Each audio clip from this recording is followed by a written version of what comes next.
Assalamualaikum warahmatullahi wabarakatuh. Nama saya Aulia Rahmat, Universitas Batam. Di sini saya akan mencoba menjelaskan tentang perkembangan teknologi web, HTML, dan CSS. Yang pertama saya akan menjelaskan tentang perkembangan teknologi web. Perkembangan teknologi web. Web adalah suatu ruang informasi di mana sumber-sumber daya yang berguna diidentifikasi oleh pengenal global yang disebut Uniform Resource Identifier atau URI. Sebuah halaman web diakses dengan cara menuliskan URL-nya atau mengikuti link yang menuju kepadanya menggunakan browser web. URL menunjukkan lokasi dokumen yang dikelola oleh sebuah server web. Yang kedua, URL diubah menjadi alamat IP server web yang bersangkutan. Yang ketiga, browser kemudian mengirimkan request HTTP ke server web. Yang keempat, server web akan menjawab dengan memberikan dokumen yang diminta dalam format HTML. Ini adalah gambarnya. Sebenarnya tidak ada kesepakatan adanya versi dalam aplikasi web. Namun untuk memudahkan pembahasan dan menandai munculnya perkembangan teknologi web, banyak praktisi yang memberi label Web 1.0, Web 2.0, dan Web 3.0. Web 1.0. Web 1.0 secara umum dikembangkan untuk mengakseskan informasi dan memiliki sifat yang sedikit interaktif. Yang kedua, sifat Web 1.0 adalah read. Ini adalah gambarnya. Web 2.0. Inovasi dalam dunia web semakin hari kian mengalami perkembangan yang berarti. Ini dibuktikan dengan adanya teknologi Web 2.0 yang dikembangkan sekitar tahun 2004. Menurut Tim O'Reilly, Web 2.0 dapat didefinisikan sebagai berikut.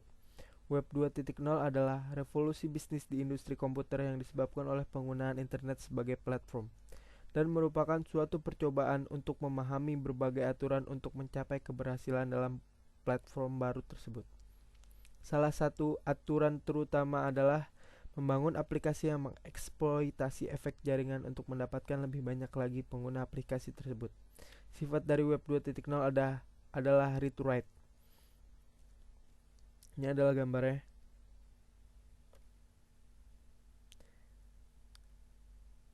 Perbandingan aplikasi Web 1.0 dengan Web 2.0 digambarkan Chris Waltz 2008 dalam sebuah presentasi seminar tentang Web 2.0.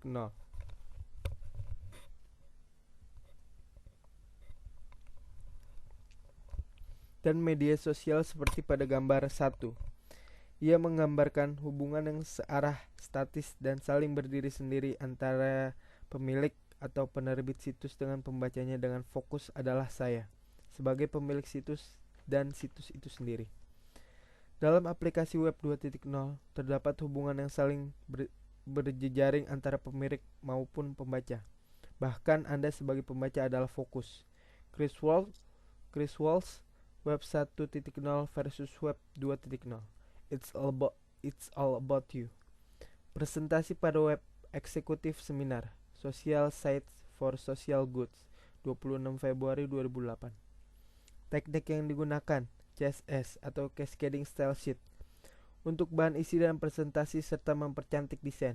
Yang kedua, Flexonomy atau metode penandaan konten di mana dengan konsep ini dimunculkan kata-kata yang berkaitan dengan konten tersebut. Yang ketiga, XML atau Extensible Markup Language yang digunakan untuk mendefinisikan format data. Yang keempat, teknik aplikasi internet. Yang kelima, HTML dan XHTML atau Extensible Hypertext Markup Language. Yang ketujuh,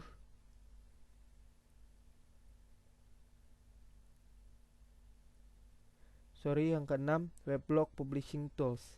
Yang ketujuh, wiki atau forum software dan lain-lain. Yang kedelapan, JavaScript untuk membuat tampilan yang dinamis. Yang kesembilan, teknologi penggabungan dari JavaScript dan XML saat ini yang marak disebut dengan AJAX atau Asynchronous JavaScript and XML, yang menekankan pada pengelolaan konten dalam website adalah suatu teknik pemrograman berbasis web untuk menciptakan aplikasi web yang interaktif. Tujuannya adalah untuk memindahkan sebagian besar interaksi pada komputer web server, melakukan pertukaran data dengan server di belakang layar, sehingga halaman web tidak harus dibaca ulang secara keseluruhan setiap kali seorang pengguna melakukan perubahan. Karakteristik web 2.0. Kemudahannya berinteraksi antara user dengan sistem merupakan tujuan dibangunnya teknologi web 2.0. Interaksi tersebut tentunya haruslah diimbangi dengan kecepatan untuk mengakses. Oleh karena itu, diperlukan suatu bandwidth yang cukup untuk loading data. Loading data tersebut dilakukan saat pertama kali membuka situs. Data-data tersebut antara lain CSS, JavaScript, dan XML. Salah satu karakteristiknya adalah adanya dukungan pada pemrograman yang sederhana dan ide akan web service atau RSS. Ketersediaan RSS akan menciptakan kemudahan untuk diremix oleh website lain dengan menggunakan tampilannya masing-masing dan dukungan pemrograman yang sederhana. Adanya kemajuan inovasi pada antarmuka di sisi pengguna merupakan karakter dari web 2.0. Dukungan Ajax yang menggabungkan HTML, CSS, JavaScript, dan XML pada Yahoo Mail, Beta, dan Gmail membuat pengguna merasakan nilai lebih dari sekedar situs penyedia email. Kombinasi media komunikasi seperti Instant Messenger atau IM dan Voice over IP atau VoIP akan semakin memperkuat karakter web 2.0 di dalam situs tersebut. Perkembangan web 2.0. Perkembangan web 2.0 lebih menekankan pada perubahan cara berpikir dalam menyajikan konten dan tampilan di dalam sebuah website. Dalam perkembangan web 2.0 diaplikasikan sebagai bentuk penyajian halaman web yang bersifat sebagai program desktop pada umumnya seperti Windows. Fungsi-fungsi pada penerapannya sudah bersifat seperti desktop, seperti drag and drop, autocomplete, serta fungsi lainnya. Aplikasi web 2.0 disajikan secara penuh dalam suatu web browser tanpa membutuhkan teknologi perangkat yang canggih dari sisi user. Tidak mengherankan bila suatu aplikasi atau software dapat diakses secara online tanpa harus menginstalnya terlebih dahulu. Software tersebut misalnya software pengolah kata seperti Microsoft Word atau software pengolah angka seperti Microsoft Excel. Teknologi ke depan suatu software berbasis web tidak lagi dijual, melainkan suatu fasilitas gratis yang dapat digunakan setiap waktu. Permasalahan manajemen file juga tidak merepotkan, bahkan file dapat disimpan dan juga dapat di-sharing dengan user lain. Implementasi dari teknologi web 2.0 dapat dilihat pada aplikasi spreadsheet pada Google, yang merupakan aplikasi untuk operasi mengolah angka seperti Microsoft Excel.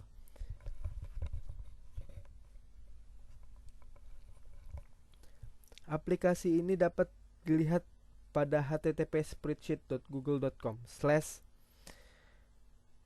Tentunya aplikasi tersebut membutuhkan suatu akun Google untuk memasukinya.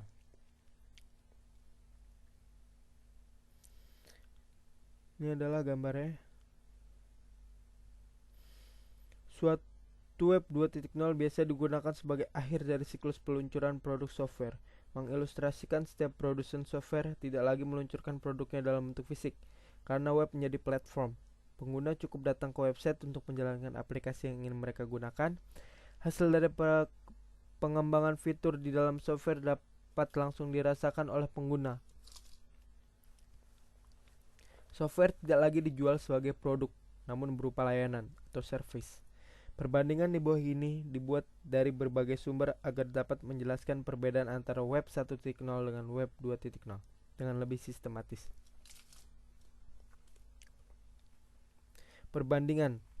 Yang pertama, perilaku pengguna. Web 1.0 membaca, web 2.0 menulis. Yang kedua, pelaku utama. Web 1.0 perusahaan, web 2.0 pengguna atau komunitas. Yang ketiga, hubungan dengan server. Web 1.0 client server, web 2.0 peer-to-peer. Yang keempat, bahasa pemrograman penampilan konten. Web 1.0 HTML, web 2.0 XML. Perbandingan pola hubungan penerbit pengguna. Web 1.0 searah, web 2.0 dua arah atau interaktif. Perbandingan yang keenam, pengelolaan konten. Web 1.0 taksonomi atau directory, web 2.0 taksonomi atau penanda atau tag. Perbandingan ketujuh, penayangan berbagai kanal informasi. Web 1.0 portal, Web 2.0 RRS atau sindikasi. Perbandingan yang ke-8, hubungan antara pengakses. Web 1.0 tidak ada. Web 2.0 berjejaring. Perbandingan yang ke-9, sumber konten. Web 1.0 penerbit atau pemilik situs. Web 2.0 pengguna. Web 1.0 untuk suatu browser pada zamannya Netscape Navigator ini hasil dari produk Amerika Online atau AOL. Walaupun tampilannya agak kaku, tetapi masih bisa dipakai untuk platform Windows, Mac, dan Unix. Sedangkan untuk Web 2.0 yaitu suatu raksasa search engine yang sekarang banyak dipakai oleh para praktisi atau user yang mengalahkan kedikjayaan Yahoo yaitu Google. Jadi kesimpulannya, Web 2.0 pada umumnya suatu teknologi yang gratis atau yang lebih dikenal dengan sebutan open source dan murni menggunakan web base dan sangat memudahkan untuk share atau upload dan download data. Perkembangan teknologi web selanjutnya adalah Web 3.0. Web 3.0 adalah generasi ketiga dari layanan internet berbasis web. Konsep Web 3.0 pertama kali diperkenalkan pada tahun 2001 saat Tim Berners-Lee, penemu World Wide Web, menulis sebuah artikel ilmiah yang menggambarkan Web 3.0 sebagai sebuah sarana bagi mesin untuk membaca halaman-halaman web. Hal ini berarti bahwa mesin akan memiliki kemampuan membaca web sama seperti yang manusia dapat lakukan sekarang ini. Web 3.0 berhubungan dengan konsep web semantik yang memungkinkan isi web dinikmati tidak hanya dalam bahasa asli pengguna, tapi juga dalam bentuk format yang bisa diakses oleh agen-agen software. Beberapa ahli bahkan menamai Web 3.0 sebagai web semantik itu sendiri. Keunikan dari Web 3.0 adalah konsep di mana manusia dapat berkomunikasi dengan mesin pencari. Kita bisa meminta web untuk mencari suatu data spesifik tanpa bersusah-susah mencari satu persatu dalam situs-situs tersebut. Web 3.0 juga mampu menyediakan keterangan-keterangan yang relevan tentang informasi yang ingin kita cari, bahkan tanpa kita minta. Web 3.0 terdiri dari web semantik, format mikro, pencarian dalam bahasa pengguna, penyimpanan data dalam jumlah besar, pembelajaran lewat mesin, agen rekomendasi yang merujuk pada kecerdasan buatan web. Web 3.0 menawarkan metode yang efisien dalam membantu komputer mengorganisasi dan menarik kesimpulan dari data online. Web 3.0 juga memungkinkan fitur web menjadi sebuah sarana penyimpanan data dengan kapasitas yang luar biasa besar. Walaupun masih belum sepenuhnya direalisasikan, Web 3.0 telah memiliki beberapa standar operasional untuk bisa menjalankan fungsinya dalam menampung metadata, misalnya Resource Description Framework atau RDF, dan the Web Ontology Language atau OWL. Konsep web semantik metadata juga telah dijalankan pada Yahoo, Footsite, Spivx, Radar Networks, dan sebuah development platform, Jena, di Hewlett-Packard. Konsep ini dapat diandalkan sebuah website sebagai sebuah intelektualitas buatan, artificial intelligence. Aplikasi-aplikasi online dalam website dapat saling berinteraksi.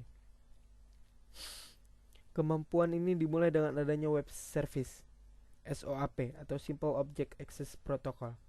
Adalah standar untuk bertukar pesan-pesan berbasis XML melalui jaringan komputer atau sebuah jalan untuk program yang berjalan pada suatu sistem operasi atau OS.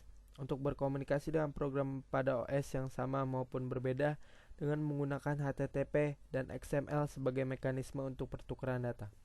REST Representational State Transfer atau transfer keadaan representasi adalah suatu gaya arsitektur perangkat lunak untuk pendistribusian sistem hipermedia seperti www. WSDL, format XML yang diterbitkan untuk menerangkan web service. WSDL mendefinisikan pesan-pesan baik yang abstrak dan konkret yang dikirim ke dan menuju web service. Koleksi-koleksi digital dari pesan-pesan port type atau antarmuka.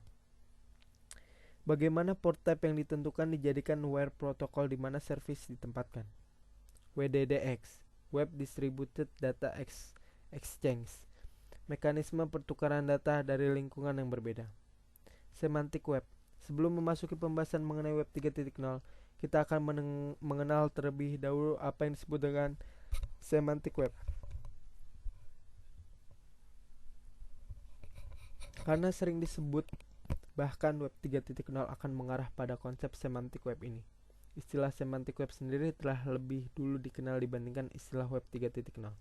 Semantik web merupakan pengembangan dari World Wide Web di mana konten web ditampilkan tidak hanya dalam format bahasa manusia yang umum atau natural language, tapi juga dalam format yang dapat dibaca dan digunakan oleh mesin software. Seperti yang kita ketahui, website ditujukan untuk memberikan informasi kepada manusia. Misalnya, saat menginginkan sebuah buku, Anda dapat menulisnya pada search engine atau website tertentu hingga akhirnya mendapatkan buku tersebut. Misalkan terdapat pilihan dari berbagai kategori untuk mendapatkan buku yang dimaksud.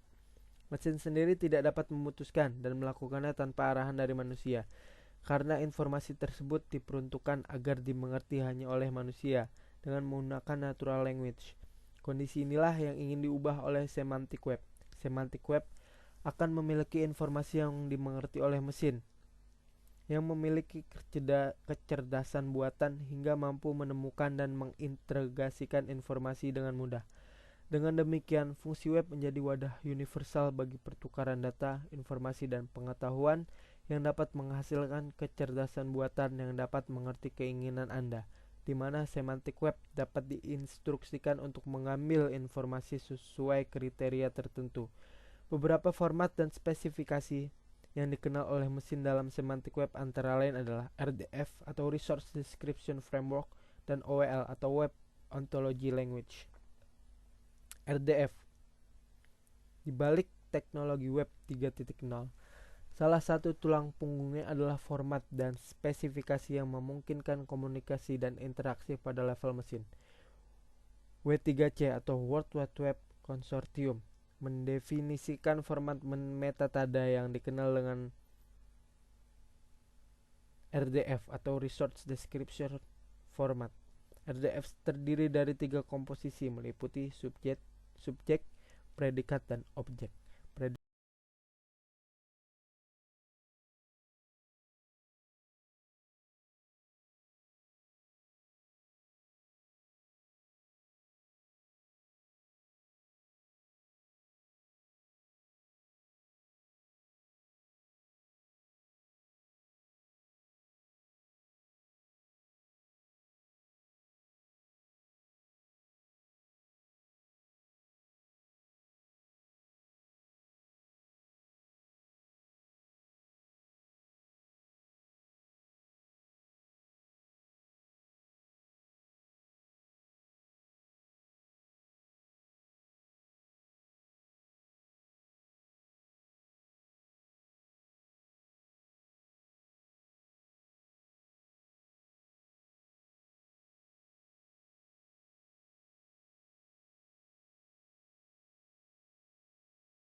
sementara yang tidak memakai CSS tampilannya bisa saja. Demikian sedikit tentang perkembangan teknologi web, HTML dan CSS. Semoga bermanfaat untuk Anda. Lebih dan kurangnya saya mohon maaf karena saya masih belajar dan akan terus mengembangkan web yang saya pelajari. Semoga bermanfaat. Assalamualaikum warahmatullahi wabarakatuh.